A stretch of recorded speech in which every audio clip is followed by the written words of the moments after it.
muling mabawi. Ating kalayaan kay tagal na nating mithin, di napapayagang mabawi muli.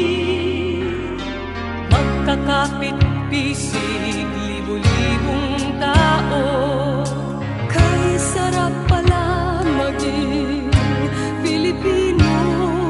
Sama-sama iisa ang adhikain, kailanman di na maaalipin.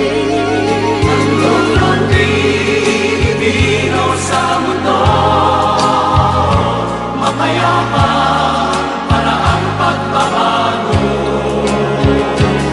Katotohanan, kalayaan, katarungan ay kayang makamit na walang lahas.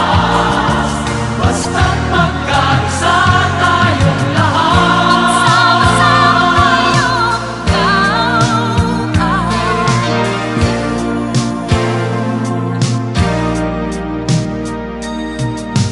Basta nang nagaganap sa aming bayan, magkasama ng mahirap at mayaman,